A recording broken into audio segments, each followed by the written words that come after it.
Welcome to the Edge Summit here in New York City. My name is Cheryl Dorsey and I am your host. I'm here in the digital content studio with James Morgan, who is the Director of Strategic ISV Accounts at Twilio. James, how have you been enjoying the conference thus far? I would use the word very thoughtful. The programming's been very solid. The conversations have been very deep, very open, and very transparent and honest about where AI is going to take the industry and all the brands that are here. Well, I'm so glad that you're here. We are going to be discussing today conversational commerce, and especially around these trends. So what emerging trends in AI do you think that consumers are finding most exciting right now, and how can businesses really leverage these to meet evolving customer needs? I think the biggest challenge and opportunity perhaps in AI for consumers is how can you use it to effectively build trust? I think what will be enduring, what's always been enduring in commercial relationships is how much do you trust the brand to get it right? And AI can be a way to accelerate things, but it can also be, nobody wants glue on their pizza, right? So it can also be a way of derailing things. So brands have to be very smart about where they deploy it, especially when it starts to be customer facing. At Twilio, we're very excited about how that trust dynamic also ties into the way that our sort of global reach for communications provides a platform for that conversation to get even more intimate than it is, right? I think a lot of us are used to getting very one-way messages from brands. But conversational commerce holds out the promise of, if we can build enough trust on it, really taking us from a place where we have to sit down at our computers or get into specific apps to make something happen, into just a conversation that we have with our brands in whatever channel we feel comfortable with. So that's what we're excited about. There's some interesting things coming down the pipe. Google has been very aggressive in terms of launching a new platform called RCS, which is something that we're very excited about. It will raise brand trust in the basic messaging channel we all have, and it will add a lot more richness to what's possible for brands to communicate and receive. So we're very excited about those things. Nice, and I'm actually excited because I just learned that Bloomreach and Twilio also just announced a partnership. So talk to us about this unique partnership and how you're both empowering marketing teams to take more control over their strategies and campaigns in order to meet those customer needs. Yeah, I think we're very excited about Bloomreach, and especially at a conference like this where there's been so much thought leadership provided on the topic of AI. The partnership just has a ton of potential that we're excited to realize. Our partnership is really designed to allow marketers who want the intelligence at their fingertips that Bloomreach really provides in terms of data and actionable functions, and then multiplying that across the Twilio platform with the reach and intelligence that we have. So the campaign that a marketer might create would all be something that they develop, launch in Bloomreach, and then we would be sort of the last mile enabler. And so we can get telemetry, we can get intelligence, obviously delivery, but all these kinds of things that make the activity of engaging with content accessible to end users like you and me, that will be fed back up into Bloomreach and into the brands that use it. So there's kind of this point of almost consolidation and really supporting MarTech teams to really succeed. How important is it right now, especially as we talk about conversational commerce and just even this evolution of AI when we consider tech stack consolidation? Yeah, I mean, tech stack consolidation is proceeding because we have to sort of prove it in marketing, right? Dollars that are spent have to return dollars back in order to be valuable. And I think consolidation gives us an opportunity to do that. It also gives us an opportunity to maximize how that ROI is returned, because you're able to put, I think, a little bit more data into one place, make it more actionable across a larger landscape from that single point of control. Raj Dadada used the metaphor of air traffic controllers, right? Today, and I thought that was actually pretty smart. The level of automation that marketers will be using is going to probably increase in order to expand the breadth and the personalization of marketing. And I think our role will be to ensure that all of those airplanes, as they're flying, Twilio is a little bit more of the fuel in that metaphor, if you will. So we're going to make sure that they get all of the necessary reach, all of the necessary brand identification and trust that goes with the channels that they choose to use, and then ultimately that the performance gets surfaced back into Bloomreach and the marketers who are running that sort of air traffic control for all the different campaigns and planes in the air, right, that AI is sort of steering for us in the future. So there's like no getting around AI. At this point, most brands and companies are going to have to implement it in some form or fashion.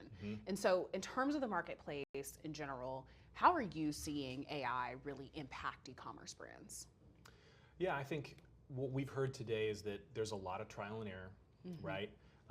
The first place that it seems to be coming into e-commerce and the brands that operate in that space is in the content, how they manage content, how they create it. Makes a lot of sense. I think we've all tried to write something on ChatGPT since it launched a couple years ago. Absolutely. But I think the future is really about how fast it can enable trial decision making, right? It's common marketing practice, A/B testing. You're going to be A/B testing all the time because your AI will be able to tell you how well a particular subject line will perform or how well this particular campaign will react based on what it's already seen your campaigns do with the breadth of parameters that you're feeding it at that time. So I think rapid testing will definitely be a place that brands see a lot of AI activity. At Twilio, what we really think is interesting is the way in which the many ways to communicate can sort of be merged for brands.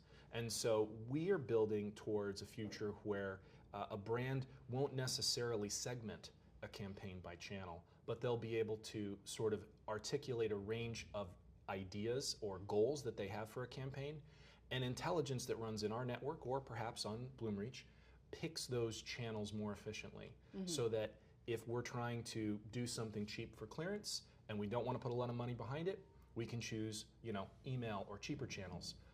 Or if it's a new product launch and we put a little money behind it, then we'll pull a more rich channel. And all of that can also be something that we work on together to determine when's the best time to send it. What would be the most likely set of outcomes if we're using this hero image or that hero image involved in the media of the campaign. So it's a future that I think more AI is coming. Yeah. Everybody's going to be investing in it. The question is, does it really return the investment that's involved? And I guess we'll find out. Yeah, absolutely. And I think, to that point, when we talk about investment, I mean, there's so many areas that could be a potential focus, but where do you feel that brands should be investing in AI to really combat that rising customer, expectation online? I think a lot of it is going to depend on how much a brand is prepared in-house to build versus take in via the products that they sort of choose to invest in. I think it's obviously you're going to want to check the AI capabilities of every vendor that you're buying from and find out what new innovations those are bringing to the table. But I also think there's going to be a hybrid future where frontline folks, developers obviously, but even just average frontline workers who are leaning into AI or leaning into growing professionally see an ability to augment their own skills and the work that they're doing with tools that summarize emails for them or make it easy to follow up with customers, remind them actively to engage with certain prospects. All of that, I think, is something that can be very easily built and owned in-house.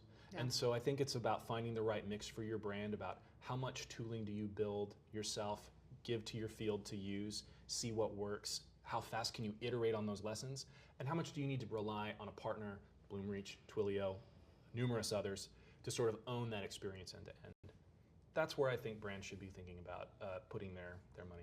Yeah, and so we know also that the technology itself is moving very quickly. There's a lot of learning that will also emerge as teams start to adapt and I think leverage these tools to, I think what you spoke to, which was creating greater efficiencies. There's a lot of things that folks can take off their plate, right? And as you mentioned, just being able to get that immediate feedback by testing.